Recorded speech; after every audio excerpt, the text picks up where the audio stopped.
नमस्कार मेरे दोस्त, आप सबका स्वागत है आपकी इस प्यारी सी और बेहतरीन क्लास में। माय डियर स्टूडेंट्स, अगर हम लास्ट सेशन की अपनी बात करें तो हमने पैराजंबल्स के प्रीवियस ईयर क्वेश्चंस की प्रैक्टिस की थी और सिंपल से जो मैं चीज आपको बताना चाह रहा था वो ये थी कि जो पैराजंबल्स आपने किए हैं उस नॉलेज से आप अपने पीवाईक्यू सोल्व कर रहे हैं जो बड़ी ही अच्छी और बेहतरीन तरीके से आपके सोल्व होने लग रहे हैं। तो इससे एक सिंपल सी चीज आपको ये पता चलती है कि अगर आप प्रीवियस ईयर क्वेश्चंस को ध्यान से करते हैं तो वो बेहद ही आसान एग्जाम में चीजें आती हैं। अगर आपकी प्रैक्टिस में बहुत शानदार तरीके से दम होगा तो आपको एग्जाम में वो चीजें परेशान नहीं करेंगी और जहां पैराजंबल से आप डरा करते थे अब आपके मार्क्स जो है उसमें 100% आने स्टार्ट हो जाएंगे। आज भी मेरे दोस्त हम जो है करने वाले हैं अपने पैराजंबल्स की प्रैक्टिस बड़ी ही शानदार जानदार और बेहतरीन तरीके से। तो ध्यान से उसको सीखिएगा, समझिएगा और आगे क्वेश्चन को प्रैक्टिस कीजिएगा। अगर हम लास्ट सेशन की बात करें तो ये क्वेश्चन नंबर 9 था जो हमने लास्ट किया। ये क्वेश्चन नंबर 9 था जो हमने लास्ट किया। तो एक जो पीडीएफ में आपके लिए बना रहा हूं माय डियर स्टूडेंट्स, वो आपके लिए बना रहा हूं पीवाईक्यू प्रीवियस ईयर क्वेश्चंस के पैराजंबल्स की मैं आपके लिए पीडीएफ बना रहा हूं। तो आपको टेंशन लेने की जरूरत नहीं है। आपको ठीक है, आपको प्रीवियस ईयर क्वेश्चंस की जो है वो पैराजंबल्स की पीडीएफ आपको मिलेगी जो सोल्व करने हैं जितने मैंने करा दिए, प्लस इसी में से आपको और होमवर्क क्वेश्चंस में आगे दे दूंगा प्रैक्टिस के लिए, आप बेफिक्र रहिएगा।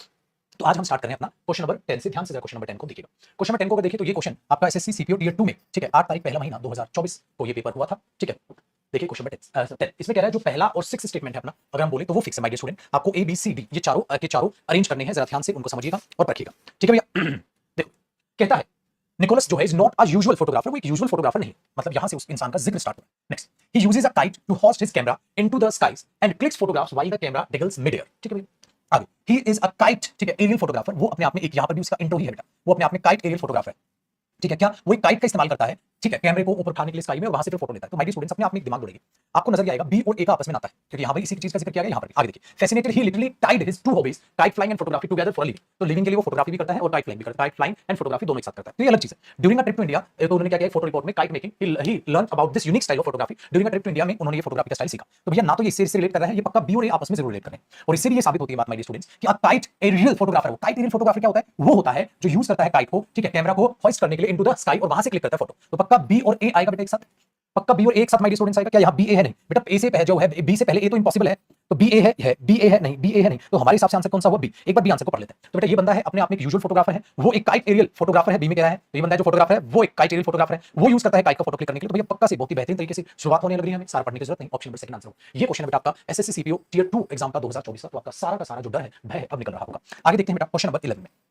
11 को जरा मैं देखने गया दौड़ के, तो ये भी सीपीओ 2024 में एग्जाम का क्वेश्चन है और आया 2000 सीपीओ मेंस का 2023 का पेपर था, हुआ 2024 में था। ठीक है बेटा, ये ध्यान रखो। तो हमने देखा क्या है, she was a busy person and had no time to visit her mother. वो बहुत ही बिजी पर्सन है, उसके पास समय नहीं अपनी मम्मी को विजिट करने का। It was mother's day, mummy mother's day था भी। She thought her mother would be pleased to receive the flowers. उसने सोचा कि फ्लावर्स उसकी मम्मी को मिलेंगे, बड़ा अच्छा लगेगा। ठीक है, आप women stopped at a flower shop, वो एक फ्लावर शॉप पे रुकी और उसने ऑर्डर की कुछ फ्लावर्स। अब बेटा अब यहां से इसकी और इसकी हिंट है, इसकी और इसकी हिंट है। द फ्लावर्स कहां खरीदे फ्लावर्स? यहां खरीदे हैं और उसने सोचा कि उसकी मम्मी को फ्लावर मिलेंगे तो खुश हो जाएगी। तो बेटा अगर आप देखोगे डी और सी में एक लिंक निकलता हुआ आपको नजर आएगा। क्या डी और सी में क्या निकलता हुआ नजर आएगा कि डी के बाद ही कहीं ना कहीं सी होगा।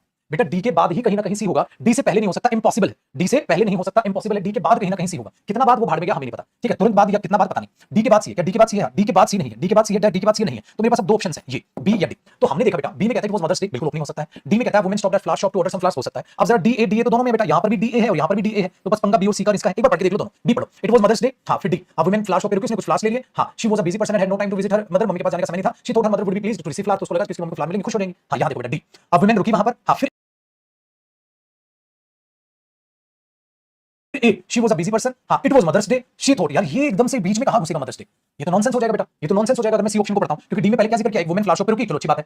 फिर वुमेन फ्लावर शॉप पे रुकी, वो बहुत बिजी थी। हां, फिर मदर्स डे था, उसने सोचा मम्मी को फूल मिलेंगे, खुश हो जाएगी। भाई साहब ये नहीं, इंटो यहां पर बन रहा है बेटा, इट वाज मदर्स डे। एक इंटो स्टेटमेंट जो बन रही है वो बी लग रही है। तो हमने देखा नहीं सर ये नहीं, तो बी ओपनिंग है, तो बेटा ए सही है। भाई मदर्स डे था, हां मदर्स डे था, एक वुमेन रुकी फ्लावर शॉप पे, उसने कुछ फ्लावर लिए, उसके पास समय नहीं था जाने का, तो उसने सोचा उसकी मम्मी को फ्लावर मिलेंगे, वो खुश हो जाएंगे। क्योंकि मदर्स डे था, तो वो इंटो यहीं से स्टार्ट होना लाजमी है। फ्लावर शॉप पे वो क्यों रुकी, क्यों फ्लावर्स लिए? क्योंकि मदर डे था सर, ओपनिंग ये हुआ। तो बेटा ये भी आपका सीपीयू मेंस लेवल के क्वेश्चन आप बेहद खूबसूरती के साथ कर रहे हैं। आइए माय डियर स्टूडेंट्स आगे बढ़ते हैं। क्वेश्चन नंबर 12 पे जैसे ही मैं गया तो 12 ने मुझे बोला रुको सर एक चीज है आपके लिए, मैंने बोला बताओ। अब आ रहा है मेरे बच्चे एसएससी सीजीएल 2023 टियर 2 के क्वेश्चंस। आपने सीएचएसएल देखी, आपने सीपीओ देखी, आपने सीजीएल भी देख लिया, अब आप सीजीएल मेंस लेवल के भी क्वेश्चन देखोगे और माय डियर स्टूडेंट्स आप खुद से बहुत ही बेहतरीन तरीके से इन क्वेश्चंस को बनाओगे। देखो क्वेश्चन नंबर 12 थोड़ा सा यूनिक लग रहा है ना। ये सीजीएल का है बेटा टियर 2 का, जो 26/10/2023 को एग्जाम लिया गया था, सीजीएल मेंस 2023 का क्वेश्चन है। इसमें क्या है बेटा, कुछ अजीब है ना, नीचे ऑप्शंस नहीं दिए। अगर ऑप्शंस नहीं दिए तो जरूर कुछ ना कुछ अलग और ढंग में पूछने की कोशिश कर रहा होगा, है ना। चलो देखते हैं क्या कहने की वो कोशिश कर रहा है। देखो कहता है select the option that arrange the given words to form a grammatically correct and meaningful sentence, the students eagerly their awaited result. मतलब कहता है देखो अलग ढंग का, मैंने कहा था ना एक ही सेंटेंस को बनवा लेगा, ये करवा रहा है बेटा सेंटेंस मेकिंग। एक सेंटेंस को तोड़ मरोड़ के दे दिया और बोला इसका एक सेंटेंस बनाइए। आपको इन चारों में से कौन सा ऐसा सेंटेंस लग रहा है जो ये बात एकदम एक्यूरेटली पूरी कर रहा है। हमने बोला चलो देखते हैं। The students their eagerly awaited, बेटा अवेटेड वर्ब है, वर्ब जो आएगी ठीक है, हाँ, तो वो देयर ईगरली अवेटेड। अरे बेटा इसके बाद ईगरली आना था, वर्ब से पहले कैसे आ जाएगा? तो ये तो नॉनसेंस हो गया, ये तो नॉनसेंस हो गया। ठीक है, हाँ, कि भाई इंतजार कर रहे थे रिजल्ट का, रिजल्ट देयर ईगरली, देयर अपने आप में एक डिटरमिनर होता है बेटा, उस डिटरमिनर के बाद नाउन आता है। क्या ये नाउन है? नहीं है। द अवेटेड ईगरली, अरे यार वर्ब का देखो क्या कर दिया, आर्टिकल के बाद वर्ब लिख दी second form form of verb, article के बाद सेकंड फॉर्म ऑफ वर्ब आती नहीं। Eagerly awaited the student their results, हमने बोला यार वर्ब जो है सब्जेक्ट के बाद आनी थी गुरुजी, ये कहां लिख दिया, तो डी ऑप्शन हुआ। The students eagerly awaited their results, जो स्टूडेंट्स ईगरली अपने रिजल्ट्स का इंतजार कर रहे थे। कितना शानदार क्वेश्चन हुआ बेटा, मेंस का क्वेश्चन है उत्तर जी जो आपने आराम से कर लिया और आपके 3 नंबर आ गए। 3 नंबर का होगा ना। चलो आगे देखते हैं। अब हमारे पास तो मेंस में इसका मतलब एक क्वेश्चन वहां से दिया गया था, आपने उसको आराम से कर लिया, जिसमें जितने क्वेश्चन आए थे बेटा उतने ही मैं करवाने लग रहा हूं। तो मेंस में एक क्वेश्चन आया था भैया, तो आप क्या देख पा रहे हो, चाहे सीपीयू का लेवल हो, चाहे सीजीएल का लेवल हो, चाहे सीएचएसएल का लेवल हो, चाहे एमटीएस का लेवल हो, हर लेवल का दिया बेटा। अब आप टीचिंग का लेवल देख लो, स्टेनो का लेवल देख लो, सारे बराबर है, अपने आप में सेम है। तो सारे के सारे ही एग्जाम बड़े इजी क्वेश्चंस पूछते हैं अगर आप मेहनत करोगे तो। ठीक है, इसलिए जो मैंने आपको पैराजम्बल्स कराए बेटा, वो मैंने हर लेवल टाइप के क्वेश्चंस आपको करा दिए, इसलिए आपका कॉन्फिडेंस सातवें आसमान पर है। इतने घटिया क्वेश्चन तो मैंने कराए भी नहीं, घटिया मतलब बहुत आसान क्वेश्चंस मैंने आपको कराए तक नहीं। ठीक है, वो डायरेक्ट प्रीवियस ईयर में कराने लगा हूं ताकि आपकी हौसला बढ़े, लेकिन क्वेश्चन मैंने बताया बेटा हर टाइप के मैंने आपको करा दिए, इजी भी, मुश्किल भी, बहुत मुश्किल भी, सबसे मुश्किल भी, हर टाइप के क्वेश्चन और हर एग्जाम तकरीबन प्रीवियस ईयर भी आपको मैंने करा दिया। ठीक है, चलिए अब बात करते हैं बेटा क्वेश्चन नंबर 13 की। 13 में कहता है my students, fell before me a carcass of an animal when suddenly my heart skipped a beat. बताइए क्वेश्चन नंबर 13 माय स्टूडेंट्स, आपको इसका क्या आंसर लग रहा है। क्वेश्चन नंबर 13 आपने बोला देखो सर, कहता है when suddenly a carcass of an animal fell before me my heart skipped a beat। आपने देखा देखो सर, ये तो एक सेंटेंस है, my heart skipped a beat। ठीक है भाई, डर गए आप, क्या डर गए, क्या हुआ होगा when suddenly, जब सडनली कुछ आया होगा क्या हुआ होगा, when suddenly a fell before me a carcass, नहीं sir, a carcass of an animal fell before me ऐसा रहा होगा, है ना। हाँ तो ये सर बी और ए लिंक लग रहा है, a carcass of animal fell before me, एकदम से मेरे पास आया वो चीज गिरी तो मैं एकदम से डर गया, तो when suddenly यहां लग रहा है, तो सर ये तो सी लग रहा है, सी बी ए, ये तो डी ऑप्शन लग रहा है, तो वैसे पढ़ के बता देंगे हम गुरुजी। क्या my heart skipped a beat when suddenly a carcass of an animal fell before me, D option हो गया। चलो बेटा सीएचएसएल भाई, जो भी जिस जैसे भी क्वेश्चन आएगा मैंने तो सेम है डाला आपके लिए। ये बेटा पहली शिफ्ट में सीएचएसएल 2/8/2023 का ये एग्जाम पे है आपका, जो पेपर हुआ उसकी डेट आराम से लिखिए, अब ये सीएचएसएल समझिए। तो ये भी मेरे बच्चे 2023 में, और ये सीएचएसएल के कौन से क्वेश्चन है 2023 के। ठीक है, आइए तो हर टाइप के क्वेश्चन आपको दिखेंगे। क्वेश्चन नंबर 14 माय स्टूडेंट्स, आप क्वेश्चन नंबर 14 को करने की कोशिश कीजिए। आप 14 को करते हुए बोलेंगे कि गुरुजी देखो, कहता है सो देन, तो भैया ए से तो स्टार्टिंग पक्का नहीं हो सकती। सो देन उसके बाद ऐसा, भाई बाद ऐसा हुआ तो बेटा बाद ऐसा हुआ तो ये ऑप्शन तो कट गया, ए से तो ओपनिंग हो ही नहीं सकती। Why are not Silicon Valley, ठीक है, entrepreneurs clambering to decode the ancient wisdom. ठीक है, क्वेश्चन पुट किया, the failure rate in finding a new drug is as high as 95%। जो फेलियर रेट थी फाइंडिंग अ न्यू ड्रग वो इतनी थी, बिकॉज सी से भी स्टार्टिंग नहीं दिया भी नहीं, बिकॉज दीज वंस थ्राइविंग, ठीक है, cultures are now reduced to an endangered type. अब मुझे समझ आया सर, ये जो सी है किसी न किसी से तो रिलेट कर रहा होगा, क्यों रिलेट कर रहा होगा, बहुत एक रिलेट, किससे रिलेट करेगा, आगे पढ़ लेते हैं। अकॉर्डिंग टू इंडस्ट्री डेटा के अगर माने, it takes 2.6 billion and on an average अगर देखोगे 14 years to develop a new drug. एक नई ड्रग को डेवलप करने के लिए अकॉर्डिंग टू इंडस्ट्री डेटा माने तो इतने बिलियन और एक एवरेज 14 इयर्स डेवलप लग जाते हैं, कितना समय लग जाता है। वेरी गुड, हमने देखा। लेकिन एक बात बताओ बेटा, अगर आप बोल रहे हो एक चीज यहां से जरा यहां देखो, यहां से जरा यहां देखो, क्या ये बिकॉज का कारण है, नहीं सर, बिकॉज अपने आप में किसी चीज का कारण बताता है, किसका बेटा, व्हाई, ऐसा क्यों, बिकॉज। तो अगर आप ये अंडरस्टैंड करते हैं चीज को तो आपको ऑटोमेटिकली समझ आएगा ये जो क्वेश्चन है इसका आंसर है। So then why are not Silicon Valley जो एंटरप्रेन्योर्स हैं वो डिकोड कर पाए individual, because these ones tribe cultures are now reduced to an indigene tribe. आप देखोगे तो सर ए और सी का लिंक है, ए और सी का क्यों लिंक है गुरुजी, क्योंकि बिकॉज है, बिकॉज उसी चीज को एक्सप्लेन करेगा ना। तो बहुत सारे स्टूडेंट्स हैं जो ए और सी का लिंक समझ गए बेटा, बिकॉज को एक्सप्लेनेशन दोगे तो वही तो और किसकी एक्सप्लेनेशन बनेगा, उस क्वेश्चन जो आपने फेंका है उस क्वेश्चन का आंसर आप देने की कोशिश करोगे तो बिकॉज उसी के बाद आएगा, तो बिकॉज उसी के बाद यहां पर आना चाहिए, सिंपल सी बात है। तो जब आप इस चीज को अगर अंडरस्टैंड करेंगे बेटा तो आपको ये चीज साफ नजर आ रही होगी, ये चीज आपको साफ नजर आ रही होगी। ठीक है, तो वो चीज आप, दूसरी चीज क्या है मेरे बच्चे, डी और बी का एक लिंक तैयार हो रहा है। डी और बी का क्यों है, क्योंकि दोनों में नई ड्रग, न्यू ड्रग का एक जिक्र है, दोनों में डी में भी और बी में भी एक नई ड्रग के बारे में बताया गया है। क्या बताया पहले इसमें कि इंडस्ट्री डेटा की माने तो इतने बिलियन और एवरेज 14 इयर्स लग जाते हैं न्यू ड्रग को डेवलप करने में। The failure rate is finding a new drug is high 95% उसकी फेलियर रेट होती है। तो बेटा इसमें भी बात है वही है, इसमें भी बात वही है, तो एक हिंट ये तगड़ी बन रही है डीबी की। अब देखो डीबी यहां नहीं, डीबी यहां नहीं, डीबी यहां है।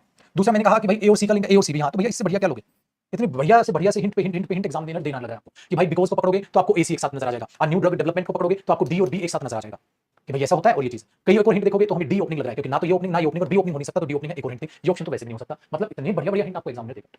ठीक है, चलिए अब आगे बढ़ते हैं माय स्टूडेंट्स, क्वेश्चन नंबर 15 के बारे में बात करते हैं। 15 के बारे में बात करते हैं तो हर एग्जाम का कई बच्चे क्या सोचते हैं, मुझे सीरीज देना है सर, मैं सीजीएल की प्रैक्टिस करूं, सर मुझे सीजीएल देना, मैं सीरीज की प्रैक्टिस करूं, सर मुझे तो सीपीओ देना, मैं सीजीएल, भाई सब प्रीवियस ईयर का, सारे एग्जाम से प्रीवियस ईयर का। समझ में, कभी भी ये सोच के मत करो कि मुझे तो इसे देना, मैंने इसलिए हर टाइप के क्वेश्चन करा दिए, चाहे आप सीडीएस दो, चाहे आप एनडीए दो, चाहे आप टीचिंग एग्जाम दो, चाहे आप सीजीएल प्री दो, सीजीएल मेंस दो, सीएचएसएल एमटीएस एनडीए, कुछ भी एक्सवाइजेड, आपको हर टाइप का प्रेजेंट करा दिया, हर टाइप का क्वेश्चन करा। Question number 15 my students, in accordance with, ठीक है, hierarchical status of the services rendered, rewards are given and are not related to the economic value. अगर 15 को समझेंगे माय स्टूडेंट्स तो जरा आराम से क्वेश्चन को बताने की कोशिश कीजिए क्या होना चाहिए।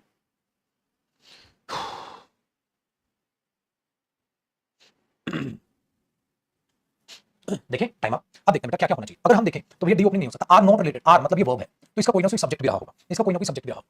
ठीक है, देखते हैं क्या कौन सब्जेक्ट हो सकता है इसका, सब्जेक्ट क्या इसका सब्जेक्ट ये हो सकता है ऑफ द सर्विसेज रेंडर्ड, नहीं सर प्रीपोजिशन के बाद सब्जेक्ट होना है, इन अकॉर्डेंस विद प्रीपोजिशन के बाद ऑब्जेक्ट सब्जेक्ट होना है, सो रिवॉर्ड्स आर गिवन, रिवॉर्ड्स इसका सब्जेक्ट हो। अगर ये होगा तो भैया सी पहले आएगा, डी कहीं ना कहीं बाद में आएगा, ये भी बात है। ठीक है, उसने ए ओपनिंग है सी ओपनिंग बना रखा है। अगर ये देखिए इन अकॉर्डेंस विद, क्या पता हो सकता है ए से भी स्टार्टिंग हो सकती है बेटा, ऐसा कुछ नहीं, ए से भी स्टार्टिंग हो सकती है, सी से भी हो सकती है, रिवॉर्ड्स आर गिवन, रिवॉर्ड्स दिए जाते हैं। ठीक है, सी से भी स्टार्टिंग हो सकती है, and are not related to economic values. जी आप बोलोगे तो सी के बाद अगर मैं सीधा डी बोल दूं तो क्या रिलेट करेगा, रिलेट नहीं करेगा sir, rewards are given and are not related to the economic value, sir relate नहीं कर रहा सी के बाद डी, तो सी के बाद डी किसी में दिया है, सी के बाद डी किसी ने दिया भी नहीं है। लेकिन एक बात तो तय बेटा, एक बात तो तय, सी के बाद ही कहीं ना कहीं डी आएगा, पहले तो नहीं हो सकता, क्योंकि अगर मुझे इसी को इसका सब्जेक्ट बनाना हो तो इसका सब्जेक्ट बन ही नहीं सकता आर का। अगर मुझे प्लूरल वर्ब का सब्जेक्ट बनाना है तो रिवॉर्ड्स को प्लूरल भी बनेगा, रिवॉर्ड्स आर गिवन, ठीक है, आर नॉट रिलेटेड, तो कहीं ना कहीं सी के बाद ही डी होगा ना, सी के बाद डी है नहीं, सी के बाद डी है नहीं, सी के बाद डी है, सी के बाद डी है। नहीं, तो मेरा ऑप्शन आसान हो गया भैया, ओपनिंग हो ही नहीं सकता पागल, क्योंकि यही काम करेगी। बेटा अगर सब्जेक्ट ये बनेगा और इस वर्ब का कोई सब्जेक्ट हो सकता है कुछ नहीं, अरे जब इतना सा क्वेश्चन है उसमें भी ध्यान नहीं दोगे तो 100% सी ओपनिंग है। तो रिवॉर्ड्स आर गिवन, ए पढ़ लो, rewards are given in accordance with status, हर स्टेटस के हिसाब से रिवॉर्ड दिए जाते हैं, and are not related to economic value of the services rendered. हां भाई बिल्कुल सही है, the economic value of the services, बिल्कुल ठीक है। अब सी के बाद मैं अगर बी पढ़ूंगा rewards are given of services, फिर सी के बाद बी तो आएगा नहीं, rewards are given of services, तो इसी सी के बाद बी तो मैं बोल ही नहीं पा रहा, तो ये ऑप्शन गलत हुआ, तो सी ऑप्शन एकदम करेक्ट है, सी ऑप्शन एकदम करेक्ट है, इसमें भी कोई रॉकेट साइंस नहीं लगा रखी उसे। क्योंकि अगर मैं बोलूंगा बेटा रिवॉर्ड्स आर गिवन दिए जाते हैं इन अकॉर्डेंस विद स्टेटस, हां, and are not related to the economic value of the services rendered, जो सर्विसेज रेंडर की जाती है उनकी इकोनॉमिक वैल्यूज पे, ठीक है।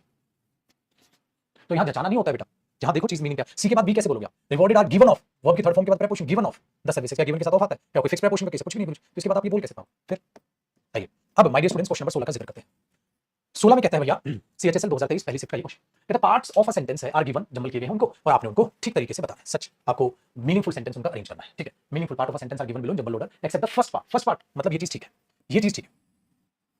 हाँ, अब आगे बताना आपको क्या होगा, मतलब ये चीज तो पहली तो उसने फिक्स कर दी, अब आगे बताना है बेटा आपको क्या होगा, पहले उसने फिक्स कर दी, ठीक है। देखिए देखो कहते हैं सच पोस्ट स्ट्रक्चरलिस्ट, ठीक है, प्रोनाउंसमेंट्स जो है हमारे पास, हाँ क्या करें, इस तरह की जो हमारे पास पोस्ट स्ट्रक्चरलिस्ट प्रोनाउंसमेंट्स हैं, हाँ क्या करती हैं, नॉट ओनली, अब देखो बेटा बहुत बढ़िया, नॉट ओनली का कंपाउंड किसके साथ बनता है, बट ऑल्सो के साथ, नॉट ओनली का कंपाउंड किसके साथ बनता है, बट ऑल्सो के साथ, तो नॉट ओनली इन द, ठीक है, American academic, but also in the third world countries. भैया ए और डी का तो मेरे हिसाब से फिर लिंक बनना चाहिए, बनना चाहिए, हिंट भगवान नहीं है हम, अगर एडी का लिंक बनना चाहिए तो यहाँ एडी है नहीं है, यहाँ एडी है, यहाँ एडी है कि यहाँ एडी है नहीं है, मेरे हिसाब से इन दोनों में से एक होगा, चलो एडी एडी और यहाँ बी सी या सी बी, अब वो चेक करना।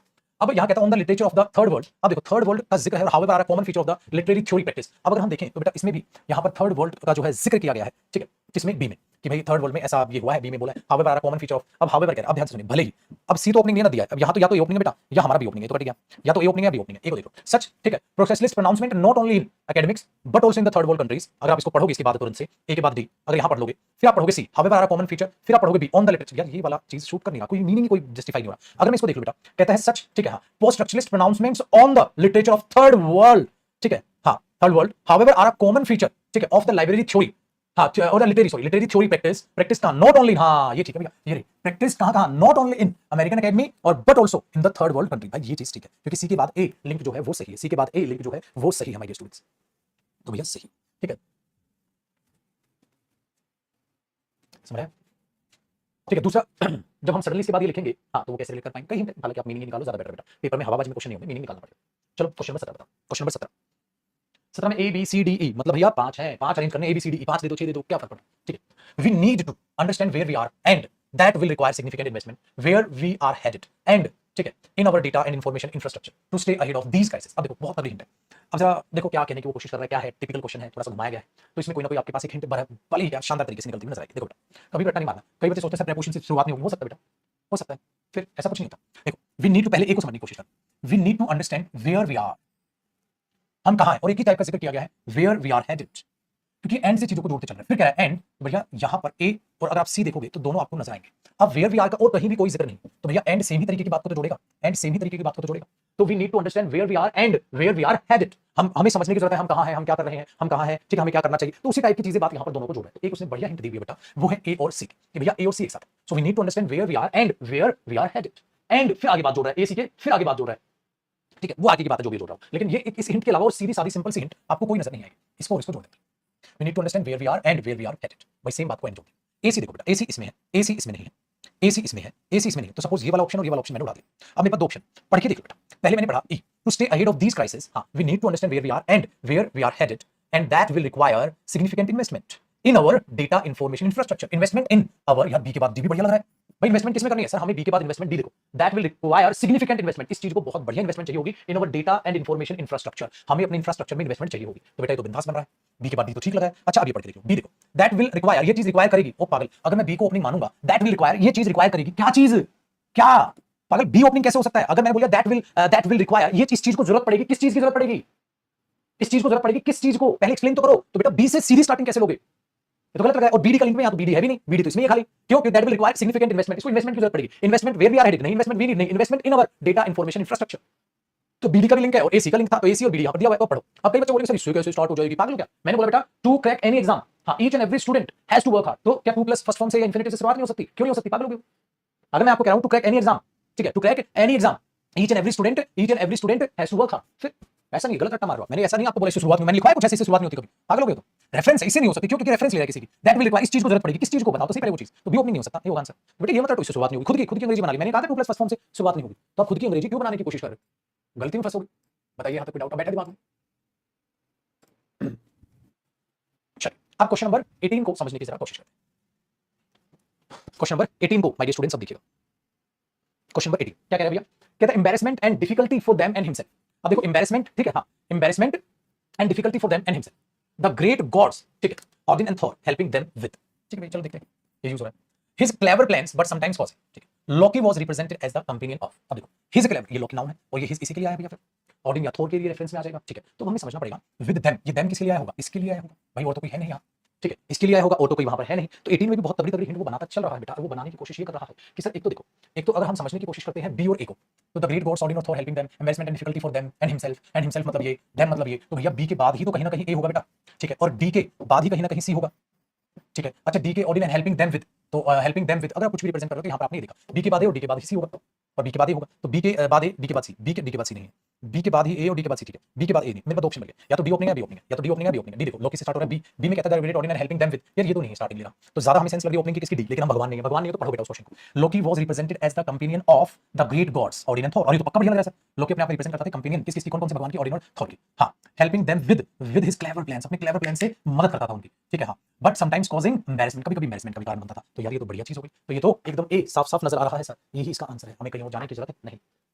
चलो आगे देखते हैं। अब कहता है क्वेश्चन नंबर 19, मेरे स्टूडेंट्स क्वेश्चन नंबर 19 को जरा समझने की कोशिश करें। 19 क्या कह रहा है आपको? 19 कहता है बेटा रिटर्न इन, ठीक है, under add on Sanskrit prose, ठीक है, अब एक बात चीज याद रखिएगा, कभी भी रटना नहीं सर, वर्ब की थर्ड फॉर्म से सेंटेंस की शुरुआत नहीं होगी, काट दो, ऐसा कुछ भी नहीं है, रटना नहीं है, चीजों को सीखिएगा। कहता है one of the world's earliest books, हां, devoted to statecraft, the, ठीक है, अर्थशास्त्र इज, अभी बात बताओ, अगर आप देखो द अर्थशास्त्र इज क्या है?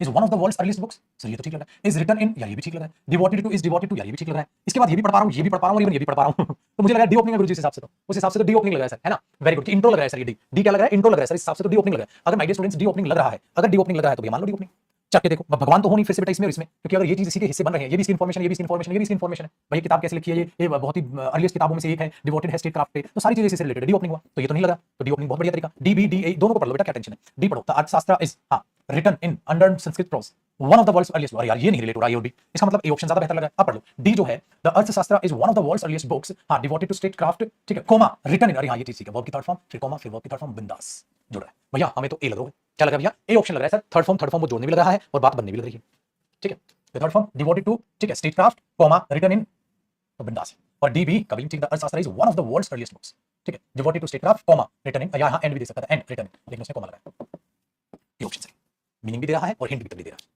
ठीक है, चलिए बेटा अब बढ़ते हैं क्वेश्चन नंबर 20 की तरफ। 20 में क्या कहता है? 20 में कहता है मेरे दोस्त, फिर से 4 स्टेटमेंट है, बस चारों को अरेंज करना है, ठीक है, देखो कैसे कहता है बेनिफिट्स ऑफ रीडिंग, जो बेनिफिट्स है रीडिंग के have been underlined since ages together, ठीक है, कहता है वंस दे अंडरस्टैंड, भाई कुछ तो है जो जिनको लेकर वंस दे, पता नहीं क्या है, वंस दे एक बार तो देखिए रेफरेंस है कोई ना कोई बेटा, चलो देखते हैं, once they understand the sensibleness behind reading they would pass it on the others as well, ठीक है, अगर आप चीजों को समझोगे तो आगे भी पास करो, इट ब्रिंग्स नॉलेज, ये जो चीज है नॉलेज लाती है, विजडम लाती है, बोथ टू द रीडर्स, ये चीज कौन सी चीज बेटा? पता नहीं सर, कुछ ना कुछ तो होगा, कुछ ना कुछ तो होगा, पता नहीं सर, कोई ना कोई रेफरेंस तो है, तो सी तो ओपनिंग नहीं है बेटा, तो ये तो दो तो धड़ाधड़ कर गए क्योंकि अगर आप कह रहे हो इट ब्रिंग्स, ये चीज नॉलेज और विजडम दोनों चीजें लाती है, अभी बात बताओ, बुद्धिमानी भी आएगी, ज्ञान और बुद्धि दोनों का विकास करेगी ये चीज, बट कौन सी चीज महाराज वो तो लिखी नहीं, कौन सी चीज वो तो लिखी नहीं, तो भैया ये चीज क्या, कौन सी चीज लिखी नहीं, तो इस हिसाब से ए ओपनिंग है दोनों में। A benefits of reading, reading के जो बेनिफिट है have been underlined since ages together, बहुत सालों से उनके बेनिफिट्स को हम देखते आ रहे हैं। ए के बाद my students it brings knowledge, यहां पर आप कह रहे हैं, और ए के बाद बी, तो ए के बाद में बोला it brings knowledge, but benefits की बात उसके लिए इट एकदम सडनली क्यों लिखूंगा, वहां तो बेनिफिट है, तो बेनिफिट के बारे में आगे बताओ ना यार, आप इट लगाओगे क्या, बेनिफिट्स क्या प्लूरल के लिए इट आएगा नहीं सर, तो ये रेफरेंस कम जा रही है। ए के बाद बी पढ़ो, once they understand the sensible, अब हमने देखा यार ए के बाद अगर बी पढ़ रहा हूं, हां, तो once they understand the sensible behind reading, हां सर इसमें भी रीडिंग से चीज बात है और इसमें भी, ठीक है, रीडिंग की बात होने लग रही है, दे वुड पास इट ऑन, कहता है अगर वो एक बार सेंसिबलनेस समझ गया ना रीडिंग के पीछे की कि भाई बेनिफिट है रीडिंग के, एक बार वो समझ गया तो वो अगले आगे भी उस चीज को पास करेंगे, हमें लगा सर ठीक लग रहा है, मतलब ए बी सी डी पढ़ दूं मतलब ए बी सी डी पढ़ दूं, कहता हां वही आंसर, क्योंकि अगर मैं ए के बाद सी पढ़ूंगा तो ये रेफरेंस कम ले रहा है, एक बार पढ़ के देख लो बेटा, ऐसा नहीं है कि पत्थर की लगी हो, क्या पता वो रिलेट ना करे, समझ लो, क्या पता वो रिलेट ना करे कि ए बी सी डी पढ़ूं फिर एकदम से इट ब्रिंग, यार ये भी नहीं लग रहा, हमने बोला सर गड़बड़ क्या लगा, कहता वंस दे अंडरस्टैंड, दे कौन है ये, यार ये दे समझ नहीं आ रहा, अगर मैं दे को समझूं तो यहां यूज हुआ है द यंग वंस, तो ये जो यंग वंस यूज हो रहा है इनके लिए दे होगा, हां, तो अगर मैं ए के बाद बी मान लूं तो मैं ये फंस गया, ये दे सडनली कहां से कूद गया बेटा, बेनिफिट रीडिंग के बहुत सारे हैं और काफी टाइम से हम देखते आ रहे हैं, वंस दे अंडरस्टैंड एक बार भी समझ जाए, वे कौन सर, ये भी नहीं ना पक्का, इसके बाद ये कैसे हो जाएगा गुरुजी, क्योंकि डी के बाद ही कहीं ना कहीं बी आएगा, कहीं भी आए बी डी से पहले कैसे हो जाएगा, क्योंकि इसमें नाउन है, मतलब दे यंग वंस है और उनके लिए दे यूज हुआ है, तो ये तो नहीं गुरुजी, फिर ये लगा ठीक, फिर तो ये लगा है, तो अब इसको पढ़ के देखो बेटा, बेनिफिट्स रीडिंग के बहुत हैं, इट ब्रिंग्स मतलब रीडिंग के लिए कहते हैं, इट ब्रिंग्स नॉलेज मतलब रीडिंग लाती है नॉलेज, तो इसने इसके लिए ना रेफरेंस लेके इसके लिए रेफरेंस ले ली बेटा, वेरी गुड। तो हमने बोला ए बेनिफिट रीडिंग के बहुत सारे हैं, जो रीडिंग है हमारे लिए ठीक है लाती है, नॉलेज भी, ज्ञान भी लाती है, और बुद्धिमान भी लाती है, बहुत टू द रीडर्स के। अच्छा, तो ये जो कह रहा है सी के बाद फिर कह रहा है by virtue of the practice at home this can be suggested to the young ones. हां, वंस दे अंडरस्टैंड, एक बार वो समझ जाए चीजों को, ये बढ़िया भैया डी ऑप्शन ठीक है। तो कब कहां कैसे कहां ध्यान चला जाएगा, कुछ नहीं, कहां चला जाएगा कुछ नहीं, बहुत बढ़िया। तो आपको हिंट पे हिंट मिलती चली जाए, आप एक बार अंडरस्टैंड करने लगे। तो यही बोलते हैं एक्सपीरियंस। किसके बाद ये बोल रहा है, दे कहां से टपका भाई, दे कहां से टपका, क्या रीडर्स के लिए होगा, उसके बाद होगा, क्या इनके लिए होगा, उसके बाद होगा। वेरी गुड, है ना चीजें बहुत अच्छी। चलो क्वेश्चन नंबर 21 देखो, क्वेश्चन नंबर 21 मेहरबान करेगा, क्वेश्चन नंबर 21 आपसे मिलना चाहता है, मिल लीजिए। क्वेश्चन नंबर 21 क्या रहा मेरे students, the golden era when their language culture and arts flourished in the minds of the Tamils under the ठीक है पैट्रोनेज ऑफ सक्सेसिव ठीक है पेंजिन किंग्स, द नेम ठीक है मदुराई इवॉक्स। अब बताइए PQRS गिवन है बेटा, PQRS गिवन है, और क्या वहां पर होना चाहिए। देखो सबसे पहले तो बेटा हर एक में ऐसी है, इसका मतलब बेटा ओपनिंग तो ऐसे वो तो चक्री का था, क्योंकि हिंट थी तगड़ी। द नेम ठीक है मदुराई इवॉक्स, जो मदुराई है उसको रिप्रेजेंट करने की कोशिश है, तो सब में दे दिया, सब में दे दिया भैया, कोई दिक्कत वहां पर हमारे पास उसने छोड़ी नहीं। तो हमने लॉक चलो आगे देखते हैं, तो जो मदुराई है वो इवॉक्स है। हाँ इवॉक्स किस में, इवॉक्स द गोल्डन एरा ठीक है। अब देखते हैं व्हेन देयर लैंग्वेज, अब देखो बेटा यहां से आती है सडनली आ गया देयर। अब ये देयर किसके लिए है, the golden era when their language their culture their arts flourished, उनकी आर्ट्स फ्लोरिश होती है, बढ़ती है, फलती फूलती है, चमकती है। लेकिन देयर कौन, जिक्र हुआ है तमिल्स, इसका मतलब ये इनके लिए देयर हो सकता है ठीक है। बात है किंग्स, वो हो सकता है, लेकिन यहां रेफरेंस, अगर इसके बाद सीधा पी बोलोगे तो इसके बाद पी तो नहीं आएगा, इसके बाद पी तो नहीं आएगा, ये बात तो तय है। आपने बोला हां जी गुरुजी ये तो हिंट पे हिंट फेंके जा रहे हैं बेटा, इसके बाद पी आप नॉनसेंस करोगे तो आपका एक ऑप्शन तो ये कट गया ठीक है सर, एक ऑप्शन तो पक्का चला गया। दूसरी एक हिंट है कि जो पी आ रहा है, अगर मैं बोलूं द गोल्डन एरा ऑफ क्या, उनकी भाषा, किनकी भाषा, तमिल्स की भाषा, उनका तमिल्स का कल्चर, उनका तमिल्स का आर्ट, तो सर ये इसकी रेफरेंस ज्यादा ले रहा है ठीक है ना, ऑफ द तमिल्स। हाँ इसकी रेफरेंस भी सर ले तो रहा है, ये वाली चीज इसकी रेफरेंस ले सकता है। तो हम ये देख सकते हैं कि क्योंकि बाद ही कहीं ना कहीं हम पी की रेफरेंस लेके चल सकते हैं बेटा, क्योंकि बाद ही कहीं ना कहीं हम पी की रेफरेंस लेके चल सकते हैं, क्योंकि बाद ही कहीं ना कहीं पी की रेफरेंस लेके चल सकते हैं। अब क्योंकि बाद अगर पी की रेफरेंस लेके चलेंगे बेटा, हाँ तो क्योंकि बाद पी की रेफरेंस है, तो ये भी खत्म, क्योंकि बाद पी की रेफरेंस है, क्योंकि बाद पी की रेफरेंस है, एसक्यू इसमें भी है, एसक्यू इसमें भी है, बस इसको पढ़ लो अपना, तो बचा ही क्या, इसको पढ़ लो एसक्यू कैसे, the name Madhuri evokes in the minds of the Tamils, in the minds of the Tamils. अब आर पढ़ो, अंडर द ठीक है पैट्रोनेज ऑफ सक्सेसिव ठीक है पेंजिन किंग्स, हाँ the golden era when their language culture and arts flourished. नहीं यार इसके बाद ही रेफरेंस, अगर देखो इसके बाद the name Madurai evokes in the minds of the Tamils, the golden era when their language culture arts flourished under the patronage of successive ठीक है किंग्स। इसका मतलब उनकी जो भाषा, उनका जो कल्चर, उनका जो आर्ट फली फूली, वो किसके अंतर्गत, अंडर। तो भैया ये पी और आर तगड़े हिंट है, पी और आर का लिंक है बेटा। कब फली फूले वो, कब उनकी भाषा को आपने प्रमोट देखा, कब उनके कल्चर को प्रमोट करते हुए देखा, कब देखा, जब अंडर द ठीक है patronage of successive Pandyan Kings. भैया उनके किनके, उनके अंडर वो फली फूले, उनके अंदर उनकी भाषा को रिकॉग्नाइजेशन मिला, उनके अंदर उनके लैंग्वेज को, आर्ट को, कल्चर को बढ़ावा मिला, किनके अंदर, उनके अंदर। तो ये रेफरेंस बढ़िया, तो हमें बी ऑप्शन ज्यादा सुटेबल लगा। तो वैसे the name Madurai walks in the minds of the Tamils, हां द गोल्डन एरा ठीक है when their language culture arts flourish under the ठीक है patronage of successive Pandyan kings. तो भैया बी ठीक लगा ठीक है।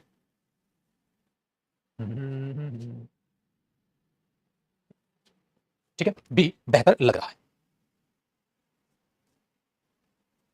बढ़िया आगे चलिए क्वेश्चन नंबर 22। 22 क्या कहता है बेटा, 22 को जरा समझने की कोशिश कीजिएगा।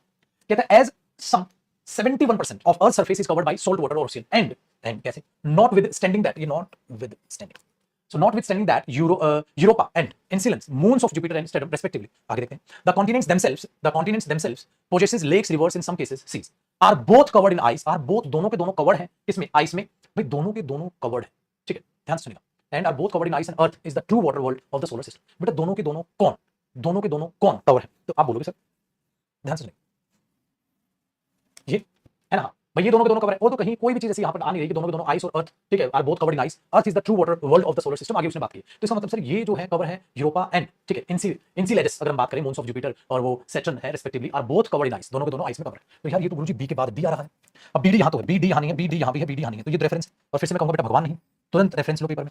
अब रेफरेंस मिल गई तो अब जरा पढ़ो, अब जरा पढ़ो, क्या ए और सी का लिंक है 70% अर्थ का जो सरफेस है ठीक है, देखते हैं कहानी एओसी की। पहले इसको पढ़ो, बी में हमने बोला यूरोपा और इसके बारे में, फिर डी बोला are covered in ice, Earth जो है true water world of the solar system as some 70% of the Earth surface. हां बिल्कुल ठीक है भैया, अरे अरे ये तो डी और ए का तगड़ा लिंक है, डी और ए का तगड़ा लिंक है बेटा, ये तो डी और ए का तगड़ा लिंक क्यों है, क्योंकि अगर डी में कह रहा है ना are both covered in ice, Earth जो है, Earth is the true water world of the solar system as 75% of Earth surface is covered by salt water oceans, क्योंकि अर्थ को कह रहा है जो एक ट्रू वाटर वर्ल्ड है सोलर सिस्टम का, क्यों, क्योंकि अर्थ का 75% ऑफ अर्थ का 71% जो भाग है वो कवर है सोल्ट वाटर ओशियन से। तो भैया ये तो डी और ए तगड़ा है, डी में, और बात करके क्यों बोला जाता है ए में, उस चीज को एक्सप्लेन किया गया है, D A sir A answer. भैया मेरे ये तगड़ी वाली हिंट हो गई, ये तगड़ी वाली हिंट मिल गई हमें, आसान हो बेटा। तो ये क्वेश्चन नंबर 22 मेहरबान कदरदान आपके पास बेहद ही शानदार क्वेश्चन। चलो question number 23 my dear students, question number 23, question number 23 को समझिए। कहता है with the occult and the satanic which in turn owes much also to, देखो पॉइस वर्क, ओह ये इंसान है, owes much to the concern of romanticism ठीक है, shaping plausible fabrics out of implacable material, his own बेटा, his own इसका, his own favourite dreams to which he फिर ये, तो एक बात बताओ यार, ये हां तो ये तो बी ओपनिंग लग रहा है भाई, एक्सप्लेन वहीं से तो है, बताओ बताओ बी ओपनिंग लगा है बेटा, बी लगा, बी एक नहीं ओपनिंग है, बस डी। अरे पढ़ के देख लो भैया, पोए का जो वर्क है हाँ वो much to the concern of romanticism हाँ with the occult and the satanic which is turn of much also to his own favourite dreams to which he applied a rare ठीक है faculty of shaping plausible fabrics out of implacable material. ये तो बढ़िया भैया, सारी इसी के बारे में चर्चा है, तो एक ही हिंट हमारे लिए काफी थी, उसको पढ़ा पेपर में आंसर काफी खत्म। एक ही हिंट काफी थी बेटा, उसको पढ़ा पेपर में और हमारे पास एक ही शानदार आंसर आ गया भैया, ये तो बड़ा आसान काम हो गया। ठीक है बेटा, चलो 24 देखते हैं। 24 देखते हैं। 24 में कहता है, 24 में कहता है my dear students, between the two countries, दो कंट्रीज के बीच में will inevitable count the recent political incident against the peace process. अब देखो बेटा ध्यान से सुनिएगा, अगर हम बोले अगेंस्ट की बात है तो बेटा अगेंस्ट किसकी रेफरेंस में आ सकता है, अगेंस्ट किसकी रेफरेंस में आ सकता है, ठीक है बेटा, विल इनएविटेबली काउंट अगेंस्ट, हम उनके अगेंस्ट करेंगे कोई काम, कोई चीज, कोई स्टेप अगेंस्ट उठाएंगे तो बेटा ये थी बी और डी। अब बी डी हानि, बी डी हानि, बी डी हानि, बी डी हानि मैं काउंट अगेंस्ट होगा बेटा, two countries against the peace, ठीक है, between the two countries against the peace, कोई सेंस में मैंने बोला काउंट अगेंस्ट, काउंट अगेंस्ट, ये हिंट है, कोई पत्थर की लकीर नहीं है, तो सी ए बी डी लगा। अब सी पढ़ो, द रिसेंट पॉलिटिकल इंसिडेंट हां बिटवीन द टू कंट्रीज, हां बिल्कुल ठीक है, between the two countries will inevitably count against the peace process. ये तो ठीक था, ये तो ठीक था। तो कई हिंट थी, the recent political incident between, incident किसके बीच, बिटवीन द टू कंट्रीज, ये भी हिंट था कि सी और ए एक साथ है। अब सी ए इसमें नहीं, सी ए इसमें नहीं, इसमें नहीं, इसमें जो भी आपको देखना हो, बहुत हिंट थे इसमें, तो इसका तो कोई आंसर ज्यादातर स्टूडेंट्स ने कर दिया। तो मेरे बच्चे ये 24 था जो बेहद ही बेहतरीन तरीके से आपके पास आंसर आ गया। ठीक है, अब 25 क्वेश्चन से हम कब बढ़ेंगे, कल मतलब अगले सेशन में। ठीक है, और दूसरी बात माय डियर स्टूडेंट्स, अगर हम चीजों को समझने की कोशिश करते हैं तो हमारे पास एक बहुत बेहतरीन चीज मिलती है कि अभी तक मैंने आपको सारे पैरामीटर्स पढ़ा दिए, सारे प्रीवियस ईयर आपको हर टाइप का प्रीवियस ईयर करके दिखा दी। अब एक ही प्रीवियस ईयर वाला बचती है चीजें, वो है माय डियर स्टूडेंट्स सीरीज।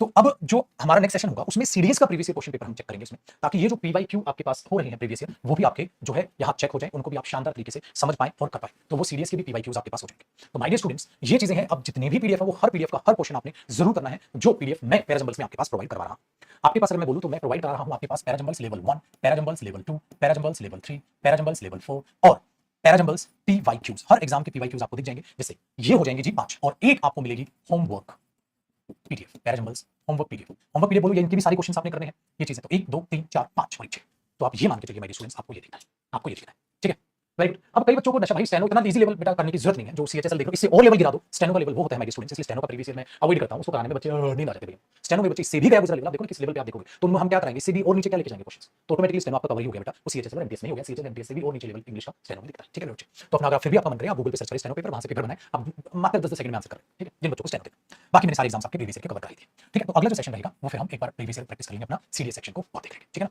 वो हमारी चीजें, तो कितनी पीडीएफ आपके पास टोटल होगी, कल मैं फिर इस प्रीवियस ईयर मतलब नेक्स्ट सेशन में आपका, अगले सेशन में आपका प्रीवियस ईयर सीडीएस वाला और हम खत्म कर लेंगे ना चीजों को, तो हमारे पास वो सहूलियत हो जाएगी। तो अगले सेशन में हम प्रीवियस ईयर क्वेश्चंस को भी टैकल करते चलेंगे। ठीक है, सीरियसली फिर आपके भी एक होमवर्क पीडीएफ होगा, पहले 1 2 3 4 5 6 पीडीएफ जिसने कर ली भैया वारे नारे हो जाएंगे उसके पैराजंबल्स में, जिसने ये 6 पीडीएफ कर ली उसके वारे नारे। Thank you so much, bye bye, take care, खुश रहिए, आबाद रहिए, मस्त रहिए। थैंक यू सो मच, मिलते हैं अगले सेशन में, तब तक के लिए बाय बाय, टेक केयर, खुश रहें, आबाद रहें और हर पीडीएफ जरूर सोल्व करें।